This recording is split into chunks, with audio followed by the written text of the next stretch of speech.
Hello, everyone. Welcome to our summer edition of College Council. I want to thank you all for being here. We are just getting out of our weekly exec cabinet meeting. It was a very lively meeting, and so the vice presidents are going to be transitioning in shortly. For those of you who are watching on YouTube, thank you all for joining us. We appreciate you all being at our bi-weekly College Council meeting. There should have been an agenda sent to the campus as well as to the members of College Council. Folks are going to be joining us momentarily, and we will get started as soon as we have quorum.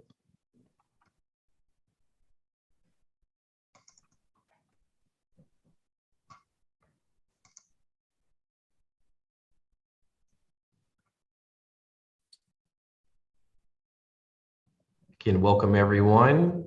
Good to see you all.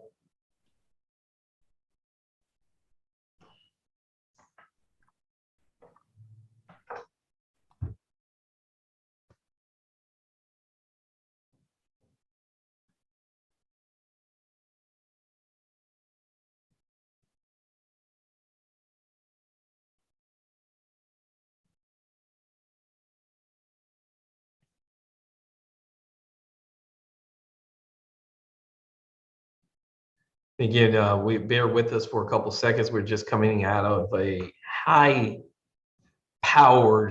college exec cabinet meeting. So our vice presidents are transitioning back to their offices, and we had Susan Murray with us, and Jeannie's filling in for Tilly, who's on a much-deserved vacation this week. Matter of fact, everybody keep Tilly in your thoughts as she is in her doctoral program. And so she is taking the week off to devote some time to her studies, and we wish her all the best.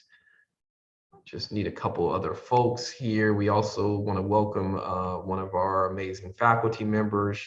Sean Bacon is going to be providing an update on a BA degree. Sean will be right with you momentarily. Thanks for being here. Jocelyn, good to see you. Welcome.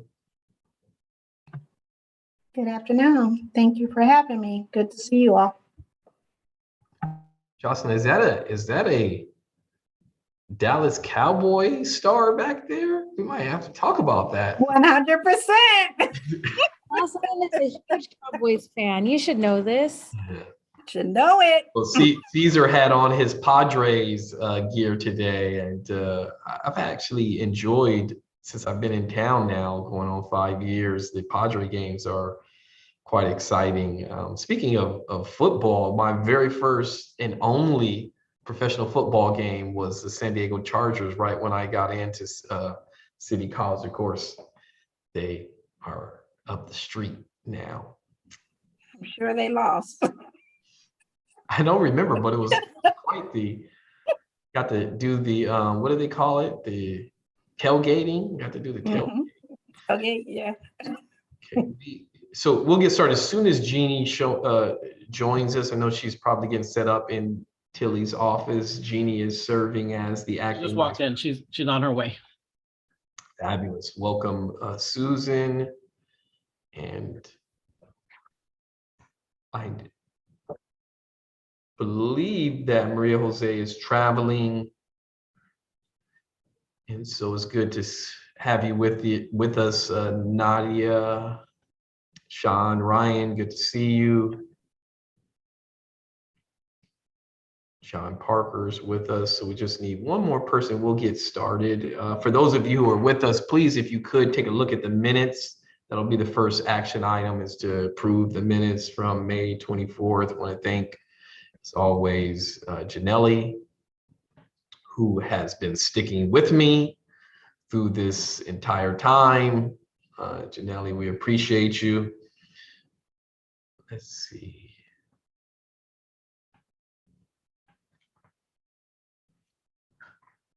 And Marciano, I don't know if we could do, or if we have done, a formal invitation to our new student body president. Maybe that could be on the agenda for the next meeting, to introduce our new student body president, as Victoria has transitioned off. And we do have a new student body president who's going to be introduced this Thursday at the Board of Trustee meeting. I believe he received the invitation for today. And so if you can make sure that Janelli has his name so we can update,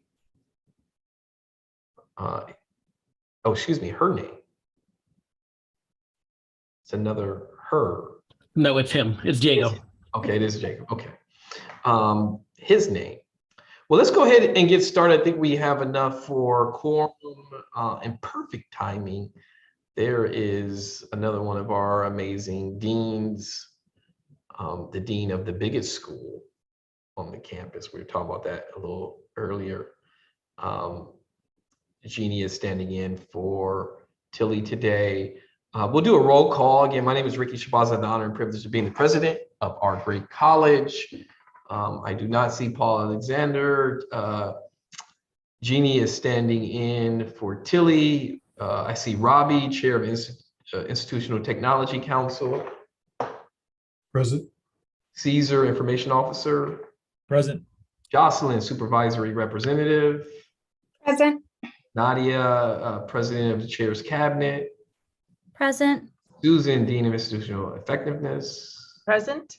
Masa, administrative representative. Present. Let me thank you, Masa, and everyone who worked on the NPZ grant. I understand we hit submit, and so thank you to the team who worked on that for our college. John, Vice President of Administrative Services. Present. Marciano, Vice President of Students. Present. Sean Ryan, President Classified Senate. Present. And Maria Jose, I hope is enjoying her vacation. Welcome everyone to College Council. This is the highest level of leadership on our campus, decision-making, shared governance, participatory governance. These are your campus leaders, although everybody on the campus is a leader by sheer definition. However, if you would like to have an agenda item placed on College Council, you could do so one or two ways, either by reaching out to Janelli in the president's office and or reaching out to one of your representatives of your constituency groups, and we would be glad to entertain agenda item. Speaking of being glad to entertain, the first agenda item is the approval of the minutes from the May 24th meeting. Would someone like to make a motion for approval? And Hill makes a motion for approval. And thank you, Jocelyn. That was perfect modeling. She said her name and she said approval for the record. Would someone like to second the motion for approval of the meeting notes? This is Sean. Nadia, I'll second it. Oh, sorry, Sean. I think Nadia beat you, Sean. No worries. We appreciate the excitement to approve the meeting notes. Any further discussion? Hearing none, all in favor, if you would indicate so by pressing the reaction key, and green being affirmative, red being opposition. If you would like to abstain, you can do so by muting yourself and staying so. Looks like motion carries unanimously. Thank you. Second up, I mentioned one of our amazing faculty members, someone who really is an expert. I mean, all of our faculty are experts in their respective areas, but the design team is doing amazing work that has been featured all over the place. The airport, several Qualcomm. I mean, I could go on with where our amazing students who are in design are featured. In fact, I'll never forget one of the very first conversations I had with Sean had to do with our students being paid to be an intern, and that stayed with me so much so that Sasha Knox, our coordinator, has really been working to increase the number of students who are in paid internships. So that was my first introduction, and also my introduction to Candace and Sean and their expertise in marketing and publications and that sort of thing. And that's right in line with why Sean is here today to talk about a BA degree. And so I don't know if Jeannie, you and Sean are going to do it, if Sean is going to do it himself. Looks like Sean may be doing it himself. So I'm going to turn it over to Sean Bacon. It's all Sean.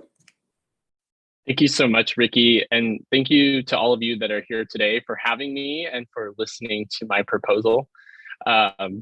This has been a long time coming. I was reflecting that we've been working on this for almost a year now, and we're excited to finally be at this highest level of governance to share the work that we've been doing and hopefully seek some approval on going forward. I'd like to start by really thanking, everybody that's here, but also the curriculum team, particularly Jen Boots, Elizabeth Norvell, Shelley Hess, Angela Tostado, Tilly, who really supported us in this process. Also a big shout out to David Kennemer, who also has a proposal that I believe is still at the state waiting a decision, but we really worked together on this, and David really put his proposal forward first, which really helped blaze a clear path for us to potentially go forward with this proposal. Also, a huge thank you to my close colleague, Bradford Prairie. Unfortunately, he couldn't be here today, but a lot of the work that you'll be reviewing, he spent a lot of time on. And so I just want to give him credit where credit is due. I will give a short presentation about what we're working on. I also did share our proposal as it stands now with Janelli, so I'm hoping that will get shared with the group. And my plan is to come back the next meeting for a formal vote. I also want to say that I have not touched the proposal that you'll get in a few months. We just have not had the bandwidth to get back to it. And I know that edits are needed to be made. Some of those come from my conversations with David Kennemer after he submitted his proposal. Some of it comes from sessions I did at ASCCC, the conference I went to. And then some of it comes from feedback from people in this room that we need to work a little bit on beefing up our justification in terms of this not being a duplicative program. So just know it's a draft. We have some work to do, and we're hoping once we get approval, we can really hit the ground running to get this whole proposal finalized. So I'm going to go ahead and share my screen. I know a lot of you are familiar with our program, but some of you might not. So I thought I would start with a little bit of background information on what our program's all about. So like Ricky said, my name's Sean Bacon. I'm a full-time faculty member in graphic design, and I lead the graphic design program with my wonderful colleagues. We're an award-winning program on the City College campus and have an over 30-year history of mentoring and developing some of the best designers in the country. We're a very industry-focused program. We really are focused on getting students out into the workplace. That doesn't mean we don't work with students who want to transfer as well, but our largest population are students who are really seeking training to get a job in graphic or interaction design. And the great thing is, by focusing on that larger population, we also found that we were creating better transfer candidates, students that were getting acceptance to better universities and also getting considerable scholarship. So our connection to industry comes through our really high-powered advisory board that we meet with at least twice a year, who advise our program. Those are people who either are alums of our program or employ our students or former students at some capacity. So they make sure that what we are doing is really the latest and greatest. And then besides the full-time faculty members in our program, all of our faculty work in industry. We want students to be in the classroom with people who are practitioners, who can teach them the latest and greatest of what they need to do to hit the ground running. Our approach is really practical. We're really here to teach what students need to know to really work in this industry. And it's really through a mentorship approach. Our students get to know faculty very closely. We work closely with students, and that's really the only way that we get the results that we do. Our program also focuses specifically on strategy. So I always joke that design programs are like flavors of ice cream. There's a lot of flavors and not any of them are any bad, but our specific flavor is really about the why behind the design. We're here about creative problem solving, teaching students how to really work through solving visual problems. And we do that because those are skills we know will live with students for the duration of their career. It's not like software that I could teach them today and would probably change in a few weeks. But it's also where the high-paying jobs are. We want our students to be in the driver's seat of creating design, and we know that that's where the money's at. And so that's really where we focus. Other aspect of our program is really individually focused. We're really here to focus on our students individually and what their goals are. There's a lot of different aspects or career paths within design, and we really work to tailor and flex our education to meet the specific goals of those students so we can help them be successful and really keep our promise to them that they will find employment or transfer after they complete our program. So here's some examples of work from my students. I'll go through this quickly, but here's an interaction project, an app that a student created, an editorial project. I show this mostly just so I can share with you the the high bar that we have in our program. We really expect industry level work. We really expect our students to produce projects that are very real. I joke, I want their parents to try to buy this stuff or think that it's something that they could purchase on Amazon or at Target. And everything you see was designed, written, photographed, produced by the student under the mentorship of our faculty. This is an interaction animation from a former student, Larry Vita, another packaging project. So a little bit more about us. We have a couple different pathways within our program. So currently we have two main focuses that our students can take. One is an interaction design, which focuses more on screens. So designing interfaces for things like tablets, phones, computers. So anything from a website to an app to a kiosk. So anything that has an interactive component. And then there's our more traditional graphic design pathway, which focuses on brand strategy, and gets into some editorial and packaging oriented work. So here's some example of the kind of work that our students do. But those are two general pathways that we offer currently for students. We offer a lot of degrees, not because we want to confuse students, but because we really want to capture as many completions as we can and really meet students' needs of what they want in terms of their outcome from our education. So we have our smallest graphic design fundamental certificate of achievement, which is just our 4 foundation classes. That's a small certificate we created specifically for people who maybe don't want to end up working as a graphic designer, but know that graphic design skills would be hugely valuable to them in another profession. Then we have our certificate of achievement in graphic design and interaction design. Those are probably our most popular degrees. Those are great for students who want to do classes with us and then get out into the workforce. And then we have the biggie, which is the associate degree, which you can also do in graphic design or interaction design, which is great for a lot of our students, but mostly the students who complete those degrees are ones who want to transfer. Again, our connection to industry is really deep. Here's a slide that shows a sampling of companies that our students work for. It's very difficult to find a company in San Diego in particular that doesn't employ our students and that has a design team or a portion of their company that works in design. So everywhere from Apple and Facebook, Google, Tolson, Raygun, Solar Turbines.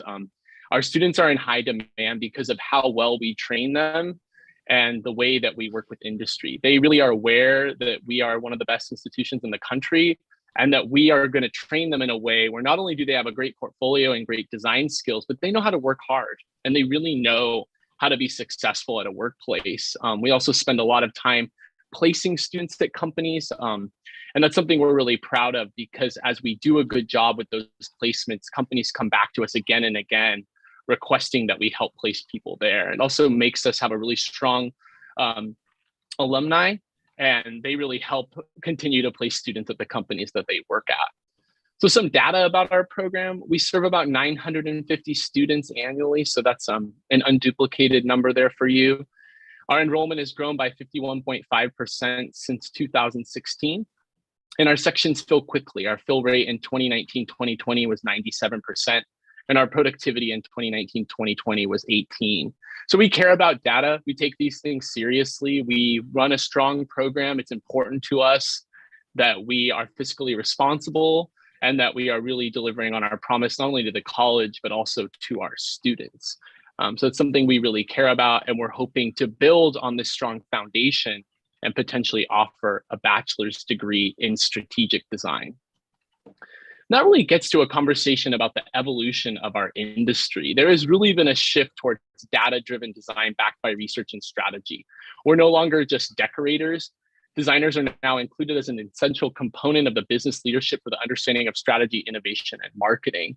This industry shift has been noted by our advisory board and many of our design leaders, and it's something that we've already started to focus on. But in the 2 years that we have, it's really difficult to get at the depth that we need to really help students get access to these incredible positions in strategic design. So we are proposing a new bachelor's degree in strategic design, which would leverage the strategic focus of our existing program, but go more in depth, opening doors to some of the best employment opportunities in design. These are really high paying jobs and ones that our students often are seeking. This is an emerging field that bridges human-centered research, business strategy, and visual communication. There are no other programs in California public higher ed that offer a focus in strategic design. There's a lot of traditional design programs that focus on specific outputs, so things like industrial design, graphic design, interior design. But strategic design is different in that it really applies design thinking to the complex communication and organizations and systematic challenges. So it's really agnostic in terms of the output or the artifact that's created, and it's why it's something that we're really excited about. So this does build on our existing degrees. It'll build on both our interaction design associate and our graphic design associate degree, which will provide the foundational visual design skills and a preliminary understanding of design strategy. The program will be introduced with a full-time cohort, so that will be once a year. But we hope later, if the demand is as high as we hope it is, that can be expanded. But as we've done research about how to push people through the program in a reasonable manner, how again to be fiscally responsible to make sure that we are meeting numbers in courses, we think the cohort model will be the correct way to go. And this will also be accessible to students from design programs at other California community colleges. These prospective students might need to take additional classes. They would be advised on a one-on-one basis by faculty, and they might need to take a few lower division courses with us, but that would happen to the evaluation of a transcript and portfolio. We want to create access, but hopefully if the demand is there, we'd also like to prioritize students in our program, because one of the most common things I hear as our students leave City is they'd love to stay. They'd love to continue to study with us, because there aren't a lot of programs out there that focus on the strategic component like we do. So the proposed strategic design program takes an inclusive multidisciplinary approach by allowing students to apply the concepts of strategic design through applications that align with their own career goals and specializations. We've already started working with faculty to write new upper division coursework in areas such as business, writing, philosophy, communications, Black studies, radio, television, and film. This would help grow those programs and also give students a deep and broad perspective on how strategic design interacts with the world around it. And then important to all of us, as I know, this is a really equity-driven process. Currently, high-quality design education, especially in strategy-focused programs, is mostly offered at expensive private schools. This has led to a design industry that is predominantly white and male, particularly in high-paying segments like strategic design. Many design leaders have cited the high cost of design education as a major cause of these inequities. Our current programs have a track record of delivering profound change to the lives of students with diverse backgrounds, with faculty, staff, and the community culture that fosters equity and inclusion. Our students who are over 70% BIPOC go on to win top awards, jobs, and transfer opportunities. The strategic design degree will bolster our current commitment to equity by providing students a baccalaureate level design education that is affordable and accessible. Most job postings request or require a bachelor's degree currently. This serves as a barrier for our students, although they do often overcome it once they view the quality of the work. But many of our students, as I said, have expressed the need for a baccalaureate program that is affordable, high quality, and prepares them for strategic design careers. Our students want to stay with us, but they can't. And we do anticipate that if we're able to launch this program, it will be in high demand. As I mentioned at the beginning, our mentorship approach focuses on students as individuals. We take time to learn about each student's career and education goals and create curriculum that is nimble and can be tailored to the needs of each student. This is vital for students from underrepresented groups in design who often feel isolated in both design education and in our industry. So there are a few things that we would need to get this off the ground. Obviously, your approval for us to continue to move forward and the approval from the state of California that we could offer this degree, but also we would need further access to technology and equipment. That's really a key barrier if we're talking about equity in design. In our current programs, we have pushed to reduce these costs for students in any way possible. Our technology labs, photography studios, printing equipment, and other resources level the playing field for students and allow them to create compelling work without the financial barriers. We would also need additional space and resources to run the strategic design program, especially since we are already currently short on classroom and laboratory space for our existing popular programs. So additional classrooms and labs outfitted with audiovisual equipment and other technology would be needed. We also envision a large open community space to allow strategic design students to collaborate on projects and perform research sessions and conduct strategic workshops. So that in a nutshell is what Bradford and I have been up to. I really thank you for your time today. I appreciate the potential of your support, and I'm happy to answer any questions at this meeting or at the next one. Thank you.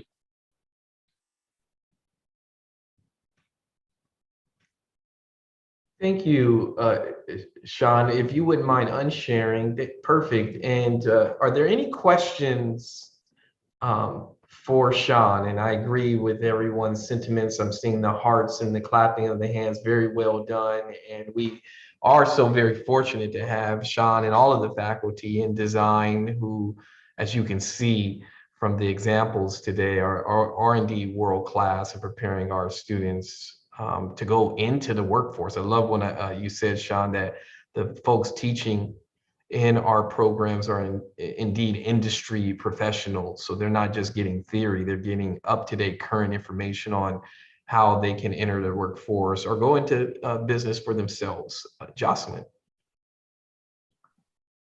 First of all, yes, well done, Sean. Thank you for that presentation. Really enjoyed it. But I did have a question about your productivity numbers. So that was the number of students that completed, or what was the 18 representing? Oh, I'm sorry. Yeah, the productivity number, and I might need help from someone on the call. It's a calculation of FTS versus the number of enrollment. It's a number that we use to calculate how productive a program is. So if someone wants to jump in and help me with what that equation is, I can never remember it, but that's what that is. Okay, You said it correctly, Sean. It is the ratio of FTEF to FTES. Yeah, and I'll just put it in context, Jocelyn. When we talk about enrollment management, a big part of enrollment management is how productive a course is, because certainly we are here to educate our students, but the reality is that there are expenses and finances and frankly business connected to it. And so the amount of resources that the state funds us at per FTF via the SCIF, and the vice presidents and I were having a SCIF discussion today, right, which is the student-centered funding formula. 70% of our funding arrives based on FTS, which is a combination of a full-time equivalent student, which is what FTS stands for. And so the state pays us based on really full-time students, which we know the majority of our students are part-time. And so that number is built off of 15 in a mathematic formula, as Sean, and I agree with Jeannie that Sean explained perfectly. And so, as Sean has also said, his classes are amongst the most productive on the campus, which is a testimony in a number of different ways. One, to the need for this program, but also to the world-class faculty who teach in it. Other questions for Sean? I have one last question. So when you want to launch your program, you said a cohort model. Have you have an idea of number of students you would like to be a part of the cohort, or is it a year-long program, or what is it going to take? No, great question, Jocelyn. And just know, don't hold me to this stuff. This is our, what we're thinking right now, and I'm sure this is all going to evolve as it comes into play. But yeah, we think the cohort would be ideally somewhere between 15 to 25 students, depending on demand, and that they would go through and take classes together semester by semester. So they would be required to be full-time students. And we just feel that at this point, as we're launching the program, that's going to be the best way to ensure that these classes fill and that we can, create work that will allow us to continue to promote the program. I mean, in a dream world, and 8 years from now, we would love to allow students to do it part-time or at night or in other capacities, but to really get it off the ground as we really crunch numbers and looked at the logistics, I think that's going to be the best way for us to kick it off and get started with this project. So that's what we're thinking.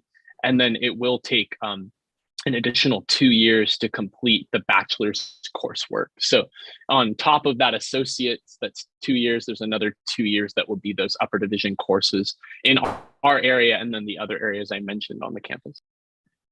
Okay. Thank you, Sean. Yeah, and if I could elaborate that these programs are really kind of built out to be a cohort model where students apply and then they go through. And when I say these programs, I'm talking about the bachelor's degree programs in the California Community College. The other thing that I'll say is thank you to Sean and everyone involved in it. It does take a great deal of work. In addition to the work, it takes a great deal of challenging the document that is known as the master plan, which we heard in our discussions about the computer information system BA, cybersecurity rather, BA that we're going after, where that document was written in the 60s, largely authored by the University of California, which I'm a product of. But very critical that that document is now outdated, that there's no reason why a community college that has great faculty like Sean and Candace and Bradford and others could not in fact have a bachelor's degree, even if it directly, indirectly, loosely, or intentionally models one at a CSU or a UC. And I say that because, Sean, we have to know that the CSU is going to have something to say. It's usually not the University of California that has something to say. It's usually Cal State. And why would a big old Cal State be intimidated by little San Diego City College? And the reason is that they really do know that there is no legitimate reason why a community college shouldn't have certain bachelor's degree. But as the legislation would have it, there is a sign-off process for the CSU and the UC to say yay or nay. And it's unfortunate because there's a huge need and demand and labor force opportunity here. And so we'll support all of those involved in submitting an application, this being the first step in the process. But as I understand it, Sean, you're not looking for the vote today. This was the preliminary discussion, and then you're going to bring back the actual application. Because did we, and forgive me because I'm also just coming off of vacation, but did we include the actual application in the things that went forth? I'm not sure. And I was just following the protocol that we did in Academic Senate and Instructional Cabinet, where they asked me to do a first read and then a second meeting for the vote. Although someone did, I'll throw it out, someone did motion to vote immediately in Instructional Cabinet. I'm not saying that should happen here, but however you want to do it, I'm comfortable with. Ricky, I do have it on my calendar to come back on the 21st if that's what you'd like. Yeah, and the application I was talking about was, and I think we are going to need to come back, sure, because I see your application attached, but I don't believe, Sean, that is the actual application that the instructional, and I'm going to just say Tilly, developed to go through the process, or is it, Jeannie? Or is it just formatted? Did you just make it prettier, Sean? Yeah, we made it prettier. So next steps for us, Ricky, are to bolster the duplication as we talked about, and then actually get it in the format that will be delivered to the state. But that is the exact way that Tilly had asked us to produce the document. We just haven't touched it in a few months. We've had a lot of rods in the fire, and again, I don't want to put any more effort into it until I get some approvals, just because we've probably put easily 50 hours into that document so far. Yeah, and then there's a period in which the applications are actually submitted. So if I understand it correctly, I think Jeannie gave the affirmative also, that you took the template format for the college's application and as in true design fashion, just made it a design. Okay, that's what's just throwing me off a little bit. No, for sure. If that is the case, and I do think we can bring it to a vote, I don't see any opposition to that unless anyone, because again, it's going through our processes. I don't see any reason to hold it up any further. Great. And it is on the agenda as sent to the campus as an action item. So if someone would like to make a motion for approval of the college's BA application, which is the last step before Sean and the team go forth with the state application. And then Jeannie, this will also need to go to the board as an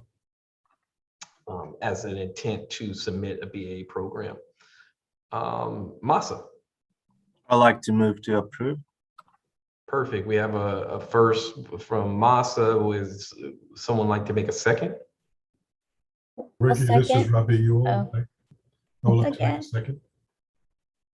I'm going to choose Nadia again. Sorry. Not that I don't No worries.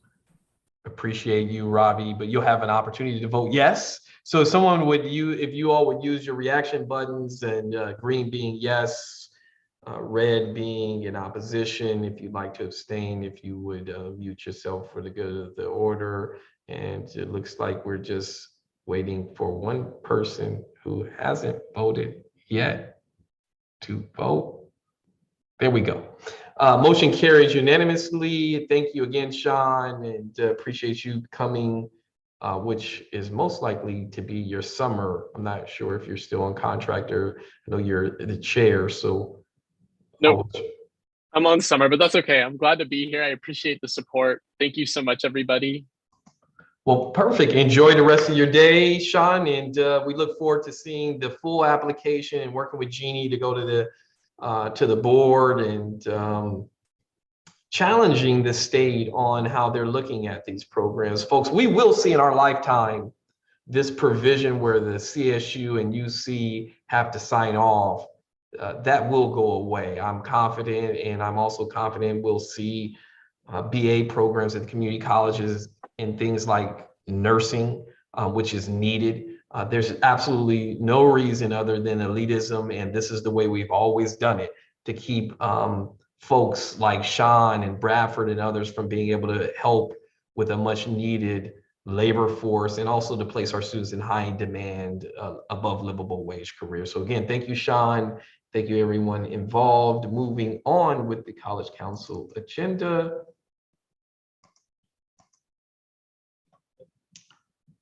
Next, we have an update on hiring. And since she's standing in for Tilly, our dean of the biggest area on campus, or the most areas on campus, maybe that's a better word. Most areas on campus. Jeannie Tyler is going to provide an update for instruction, filling in for Tilly.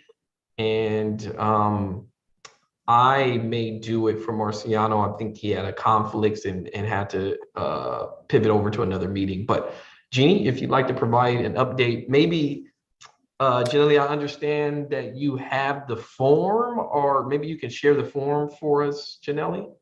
Thank you, Janelle. Yes, I'll share it in the chat. As in share, well, we got to Oh, share it can on you the share screen. screen? Yeah. I'm on a funky iPad because I'm in between spaces, and You should have Not- access to share, Jeannie.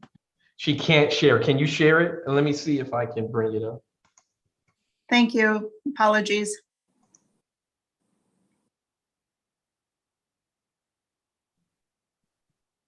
I do not. Why that's coming up, so just to, that's the one I sent to you this morning, Janelle. So this shouldn't look too unfamiliar to our colleagues in the campus community. This was sent out as an update by VPI Chavez on the 31st. Actually, it made to most, I know, definitely went to managers and department chairs, but this will provide you an overall campus community update, a glimpse on where we are at with the various hiring committees. In case you haven't heard, City College is hiring. Have y'all heard that? You should have by now, because we certainly are. So spread the word, talk to your friends, talk to your friends' friends. Jeannie, make that sure- was a perfect filler to give Janelle some time to get that document up there. Great job, Jeannie. Ooh, I was, so basically, in its simplistic sense, we have 3 columns here. One is completed, one is what is in recruitment. And just to share, for purposes of this document only, in recruitment means those that have actually posted and are already in process. from the HR standpoint, and those that have approved position justification forms, and committees are formed or are being formed, but we're calling those recruitment level also. And then kind of what's pending, what's hanging out there. So folks, if you see something on here, you have information, remind your managers and deans. The VPs will be given a final update on Friday to the president as to status of each of these. But it's a very exciting time. Quite frankly, I've been here since October of 2008, and I don't think I've ever seen the amount of hiring that we're doing right now. It's a new day, it's a new age. But and I'd also like to point out that this document is a summary of all divisions. So that includes Vice President of Administrative Services, Instructional Services, Student Services, and then even those related to the President's Office via the foundation. Ricky, was there anything else you wanted me to point out? No, wonderful job, Jeannie. Just if I could, wanted to say, are there any specific things about instruction? Then I'll give Marciano the opportunity. I think he's with us, and then the same with John Parker. You did a great overview of the 3 columns. Janelle, can we scroll down? Because I know Jocelyn are trying, she's trying to count the number of classified and supervisors. If we can go all the way to the second page also, because folks, as Jeannie said, we're not just hiring, we're hiring probably the biggest number of people we have in some time at our college, and that includes of every category. So Jocelyn, yes. Sean Ryan, yes. There are classified and there are supervisors, there are coordinators. These are also opportunities for promotional opportunities for folks on campus who may be looking for promotion. Janelle, I'm going to ask Janelle to send the email with this document to the campus saying this was the hiring doc that we talked about in College Council. Anything else? I would. So there is already an update, and that is that the 2 chemistry ILTs have already completed they should be in the completed column. One of the ILTs began June 1st. The second one will begin early August. And then that's— And those are 2 classified positions, Jeannie? I say they are classified. And I would like to update just that, you know, we're a mighty college with a lot of heart, and we continue to examine and look at our processes, and just know, everyone, that moving forward, we strive to ensure that all constituency groups are represented on these hiring committees, so that there is full transparency and full collaboration and participation from all the constituency groups. I love the way you said that, Jeannie. Marciano, Marciano, are there anything you would like to add from the student services? And maybe, Janelle, if you can scroll back up.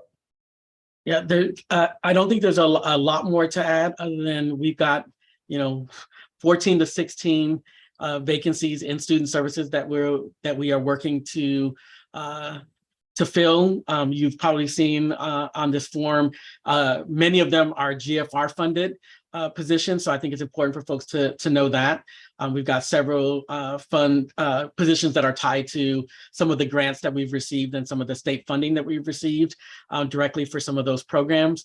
But there's a lot of vacancies, and we are in the process of completing the searches in particular for Dean of Student Affairs and Dean of Student Development and Matriculation, which are critical to us leading those units and getting things moving along. So Marciano, does that mean you're hiring some classified professionals? I am hiring a lot of classified professionals. I'm hiring a few SPA and at least 3 or 4 faculty.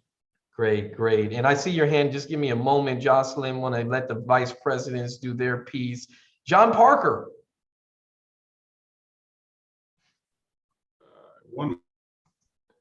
I cannot access my volume. I have to hold the space bar key. Hold on 1 second here. All right, well, I'll just hold my space bar key. My icon below to unmute has disappeared. There we go. Sorry about that. Sometimes my mouse freezes. We have our environmental occupational health and safety coordinator, which is posted already. It's going to be a dual recruitment with the district, meaning that we will select the district has a similar position, if not identical position to us. Ours obviously is for the campus. So it'll be a dual recruitment in which we will select 2 candidates from the same pool. Our director of resource development for the foundation, that should post any day now. That's with the district to post, and the committee has been formed. We've also submitted for the student account supervisor to replace Sharon after 38 years with the college. That is with the district, and the committee has been formed. Our admin tech to replace Lydia, who's just recently promoted to business office support supervisor with the district as well. Committee has been formed. Our new position, foundation development coordinator, I'm in the process of completing the PJF for that. And our college events and operations administrator, that is also with the district for posting, and the committee has been formed. Thank you. And if we can unshare now, Janelle, and again, Janelle will email this document out to the entire campus so that folks have it. And before we get to Jocelyn's question, just because anyone who was really, really paying close attention, you would see that we had a job development coordinator, and we had made an announcement for an associate dean of strong workforce. Let me congratulate Dr. Sasha Knox, who was selected to be the next associate dean of strong workforce. Jeannie knows a little something about that. I think that's the role Jeannie was in when I arrived. Let me also congratulate Shayna, who is going to be serving as the acting dean over business technology. And so we have some promotional opportunities there as well. And with that said, Jocelyn. So my question would be, in the pending column, are these already approved positions? Are they contract positions? And are they grant funded? Would you be able to send me information where I could share with SPA that says these are categorical or general funds, these positions, or are that asking too much? No, you never ask too much, Jocelyn. But what I would say is a couple of things. If you go back to our meeting in either December or January, we gave that to you already. So what this is an update from that document, that original document that we handed out in College Council that had that level of detail. That document exists. It was given out in College Council. I'll ask Janelle, if you go back through the notes, it should be there. There is a separate document that the vice presidents bring to College Council that has that level of detail. I don't know. I know Marciano has his, so he can send it to you. I don't know if Jeannie has access to Tilly's document, but that was passed out. I think, was it Marciano? Was it the January meeting? Because I almost believe you asked that same question. Yeah, it's gone out a couple different times, but I Well, can maybe definitely because send it. I'm not getting what I'm asking. I'm getting a list, but I'm not getting it broken down if it's grant funded, It is. categorical. It I think is. that's Says That it list there. is broken down that way, Jocelyn. okay. And I only know that because it's my template. It's because it's my template, and I got those questions from my last college, and so there is a hiring form that the vice presidents bring to College Council, and it says it's a replacement, it's a new position, it's grant, or in this case GFR, or it's GFU. I'll ask Marciano to send you his. It'll probably refresh your memory. That absolutely came to College Council in January. The document we share today is just an update in terms of the status of those recruitments. Right. I received that and I shared it with SPA, but I don't We'll make have sure it. you get them. Okay. I mean, we have it, so we'll give it to you. I would also say you could probably go back to your email from the January, or the notes from the January something or another College Council meeting. But we'll make sure you get it. And to go over kind of format, the way that our process works is that when the vice president wants to open a new position, it'll come here and it'll be on the form that you're requesting, and it'll give that level of detail. What I wanted to do was provide an update to the recruitment. So yes, every one of those positions that is on that form have already been approved, and they were approved back in January when we brought the form that you're requesting to College Council, but we'll make sure you got it again. Absolutely. Any other questions? And Jocelyn, did I say there was some supervisors and some classified on that list? You did. Okay, just I one. will reiterate to squad members. And this only begins to frankly chip away at the hiring freeze, right? So let me not pretend. Let me acknowledge that there's still some very real needs on our campus, right? This is a lot of these positions are replacements. Some of them are new, particularly those grant funded positions. And I'll just give you an example of some of the grant funded positions, like the basic skills coordinator, the case managers, they're listed as case managers. A lot of them are because of the great resignation. People are leaving us. We wish them well, but some people are getting promotions, as I mentioned with Dr. Sasha Knox, who's getting a promotion. So there's a variation of replacement, new, promotions that are creating a vacancy. And so I would urge all of the deans who are watching, hint, hint, Robbie, who have pending positions, that we get those posted as expediently as possible, because we'd like to have a very robust incoming new hire institute, which is also being put on by Robbie and his team. And so we're going to be hiring all over this summer.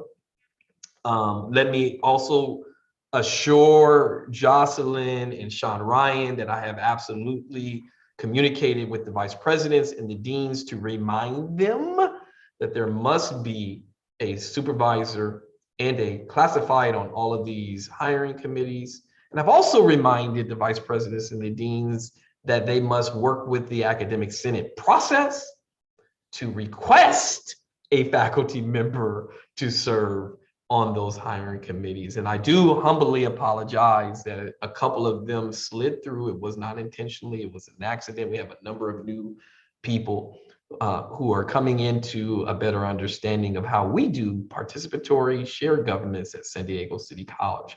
I shared with both Jocelyn and Sean the written document that I gave to all the managers that explicitly tells them how to do these hiring committees.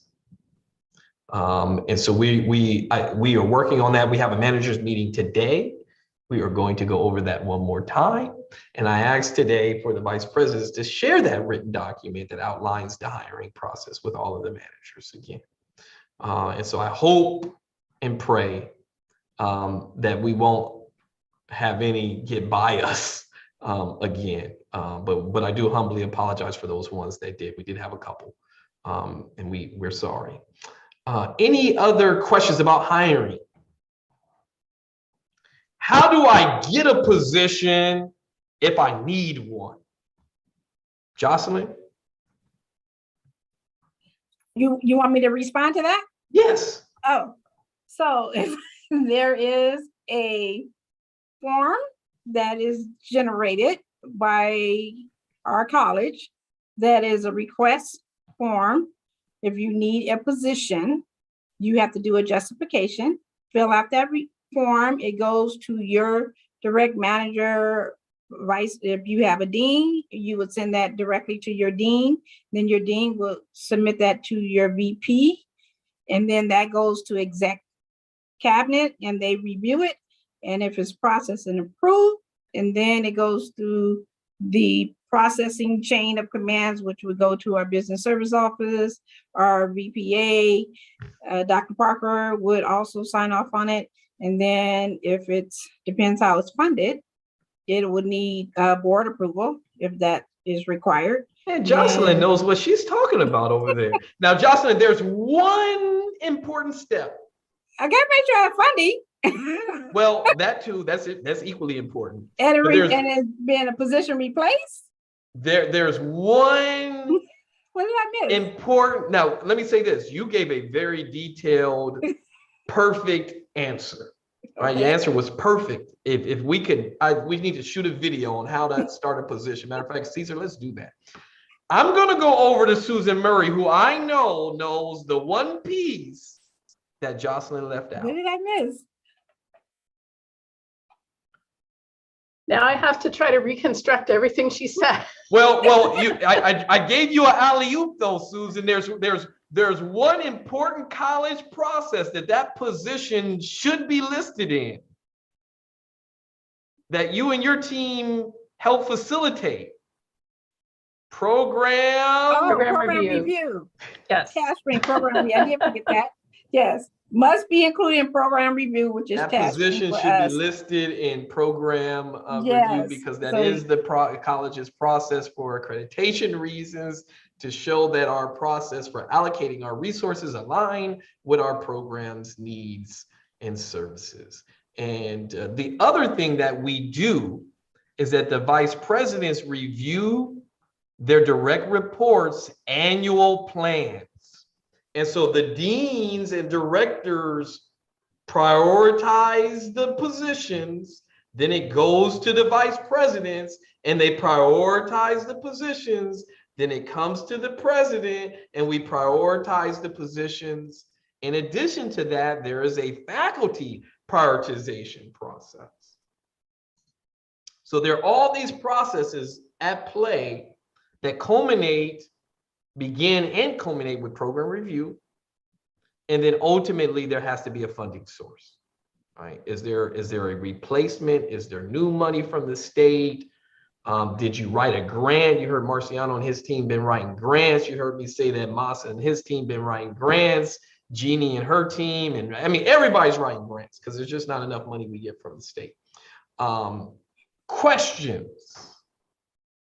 I don't want it to be a mystery how someone gets a position. So does it mean that all these positions that we saw were my favorites? They're all my favorites. But we have some others that are in the pipeline that are equally my favorite. They got to go through the process. It has to be a funding source, has to be justification form, has to be in program review.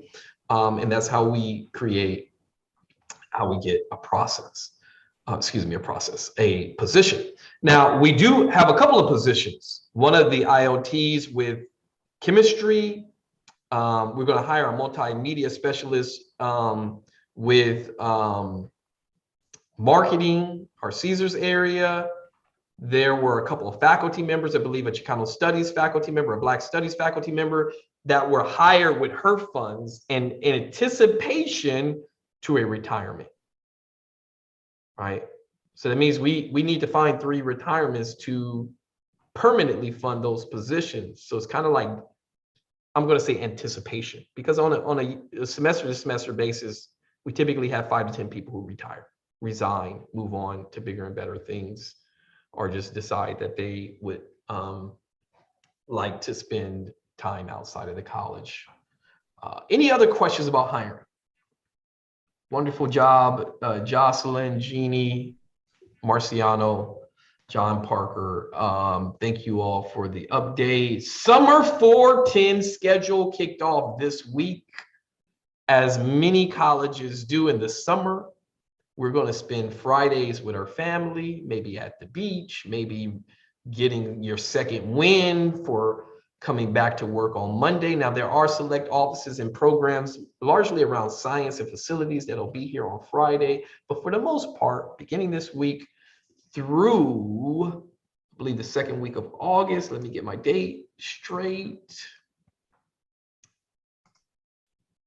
Through August, let's call it 5th, right? So Monday, August 8th will be the first day that we'll be back 5 days a week for 10-hour shifts. It is up to the manager, supervisor. Yes, we do support people working from home, maybe 1, possibly 2 days, maybe 1, possibly 2 days. That'll be up to the individual manager. Offices are open later. People can use their vacation time if they don't want to work a full 10-hour day. That would be up to them. And so I wanted to see if there was any questions about the 4 10-hour days. And Jocelyn, I know you emailed me. I thought I had answered most of the questions or concerns. But if there are any other, and maybe let me throw it over to the vice presidents to see, beginning with you, Marciano, just because you're the first one in my box on my Zoom. Maybe you could provide just a brief overview of how student services is tackling the 410s, and then Jeannie, I'd ask you to do the same thing, and the same thing for you, John Parker. Yeah, in terms of student services, our student services units primarily are opening are going to be working 7:30 to 6 on Monday through Thursday, with our Friday being our remote day, or the day that we're closed. There are, as in other cases, very, very few exceptions. One of those being in counseling, because we're going to continue to offer some limited Friday and Saturday counseling hours. We will have some counselors that will be working remote on Fridays and Saturdays. And so their schedules won't be on the 410 like everyone else's, since they're working that. But all the units will be working the 410 Monday through Thursday schedule, in hopes that folks are utilizing their Fridays in a different way other than meetings as we have been. Thanks, Marciano. Let me acknowledge our counselors and thank those who are volunteering to work on Friday and Saturday. And I saying volunteer, not in the true sense of the word, they volunteered to come in and meet a need for students on Fridays and Saturdays so that we can catch up and get our students into classes. And so thank you to those counselors who are working on Fridays and Saturdays. Jeannie. Similar to student services, Ricky, you actually mentioned probably the biggest anomaly we have with the 410s, and that is the sciences, right? At the time that this option was announced, some plans had already been put in place. So, and they will proceed with those plans to prepare spaces and for fall. But other than that, each of the dean's offices and buildings should have the hours posted, and we'll come back Monday through Friday in the fall. Thanks, Jeannie. John Parker. Similarly, with the exception, 410s pretty much for reprographics, receiving and stockroom. Accounting, however, and business services will remain on a 5-day schedule. Due to the nature of the business and we're getting into year-end close, we need that 5th day to ensure that we close in the black this year. Same thing with student accounts. There'll be 5 days also. Everyone else will be on 410s. Thanks, John. Any questions about the schedule? Hearing none. Recap of commencement. What did you all think of our first in-person commencement since what? 2019? No, was it 2019? Yeah, 2019. I'm hearing some hearts. Speaking of hearts, I want to thank Marciano and his team, as well as Adon, all the wonderful volunteers. It takes a village to raise a child. In this case, it takes a village to get some students their degrees. And Balboa Park is the perfect backdrop to host a San Diego City College commencement. So I want to just publicly thank all of the volunteers, everyone involved with commencement. It was the best one that I've ever participated in. I love that we had additional cultural elements in this year's commencement. So look forward to continuing to do that. Anyone want to add any other thoughts to commencement? Hearing none, the item number 7 is an update on the retirement celebration. I believe Jeannie is going to talk about that.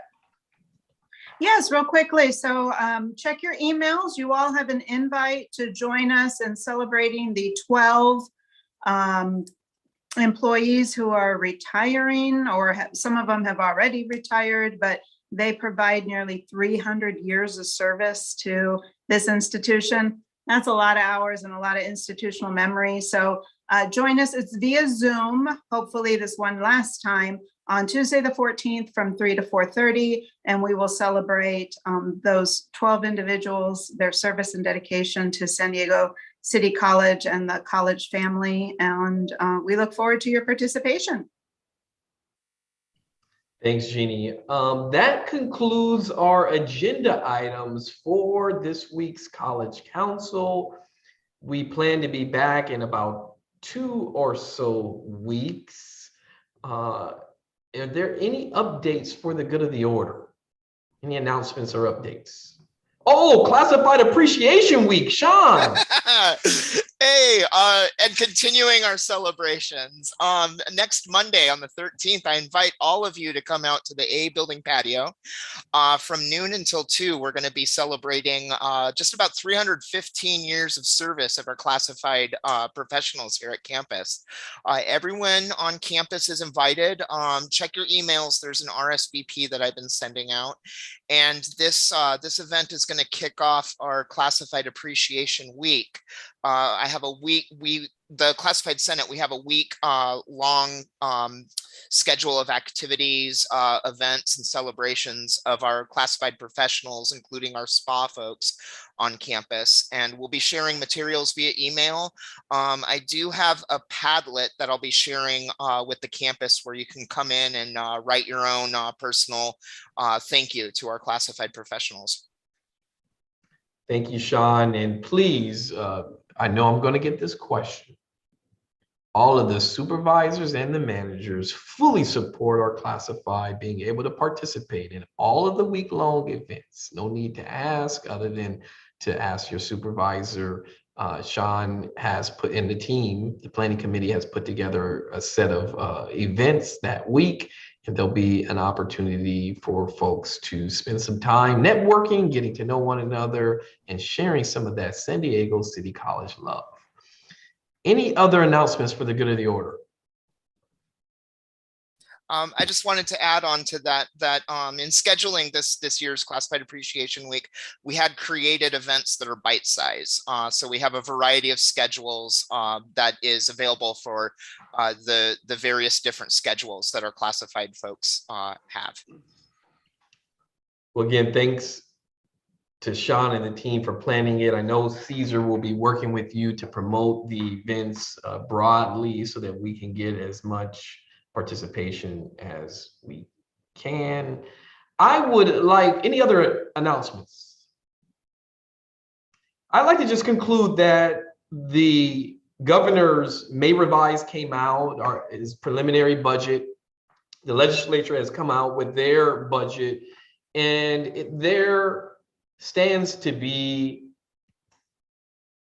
additional financial support for our colleges and an increase in base allocation, a COLA, and other things that we're analyzing. But I think preliminary, we can say that next year's budget is going to increase the amount of money in our community colleges. That doesn't mean that we're out of the way of harm. Why would you say that? Well, there continues to be what we call post-retirement obligations, increase in healthcare, and other significant increase in costs that warrants the state putting additional money in our community colleges. We are at Hold Harmless, as you heard from John Parker and his team. Shout out to Administrative Services. They have been working tirelessly to ensure that we end the year in the black. We got to figure out another term.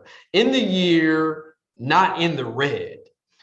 This will be the second year in recent time that we will end the year in a very good space. So kudos to all of the classified, the supervisors, managers, deans, the entire campus.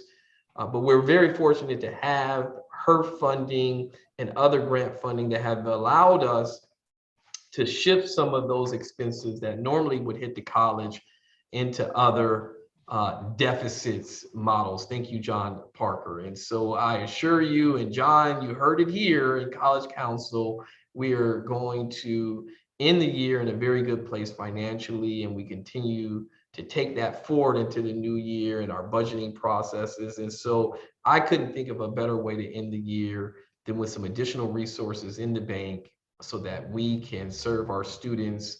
And so we look forward to the state, the governor signing the budget by June 30th so that we'll have a better understanding. And once he signs it, John and I will send an update to the campus so you know where we stand financially. Now, the one thing that is not in the governor's budget is faculty hiring. So you see us hiring, but the way we hire, right, this thing called the 50% law and budget allocations is that normally the state would give us a line item specifically for hiring faculty. That is not there, but what is there is an increase in base allocations. So I am working with the vice presidents, and I do believe we're going to be able to continue to hiring. If I was to guess, we're probably going to get to hire another 3 to 5 people. So we're going to be working with the vice presidents to develop our priorities, taken from program review, taken from the justifications, taken from the annual plans to determine what are the next set of positions that we're going to hire with a focus on promise, student success, marketing and outreach, because we want to make sure that people in our community know about all of our great programs and services. With that said, folks, enjoy the rest of your day. Good to see you all. We'll do it at the same time, same place in 2 weeks. Take care, everyone.